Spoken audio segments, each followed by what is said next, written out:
আসসালামু আলাইকুম। আজকে আবার রোলস রয়েস পেলাম। এখন ড্রাইভ করবো रोल्स रॉयस। এইমাত্র এখন আবার পাইছি रोल्स रॉयस। यार कुछ बोलो इस गाड़ी के बारे में यार, एकदम पूरा अपडेट मॉडल लिया है। गाड़ी चलाया ना मैंने 2 महीने चलाया ना। ये अपडेट मॉडल है ये।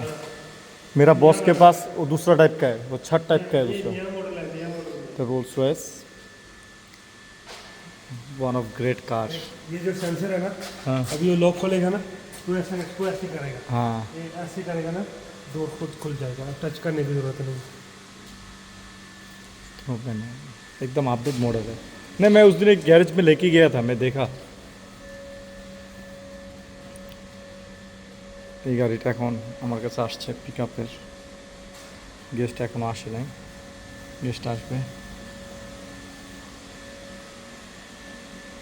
এটা হচ্ছে অনেক দামি গাড়ি, অনেক দামি গাড়ি, সব চাইতে দামি গাড়ি এগুলো। কিন্তু আমার কাছে ভালো লাগে না, নর্মাল তো গাড়িগুলো ভেতরে নর্মাল লাগে, বাট হাইপ এরকম রোলস রয়েস, কারণ এটা ইঞ্জিন অনেক হেভি ইঞ্জিন, অনেক দামি ইঞ্জিন। এটা হচ্ছে জেট জেট একটা বিমানের যে ইঞ্জিন, সেম ইঞ্জিন এটা। অনেক পাওয়ারফুল হেভি একটা ইঞ্জিন।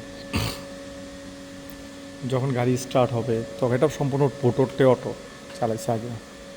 এটা উঠবে, এটা উঠে যাবে, গাড়ি স্টার্ট করার সাথে সাথে এটা উঠবে। গাড়িতে একটা আলাদা একটা ভাইব দিবে, সাউন্ড দিবে। ঠিক আছে, খুবই সুন্দর। বাট এইখানে ডাস্টবিনটা কেন রাখছে আমি জানি না। এত সুন্দর একটা চমৎকার একটা গাড়ি। Wow wow wow. আমি আসলে অনেক লাকি যে আমি যে যে জবটা করি এই জবে এই ধরনের দারুণ।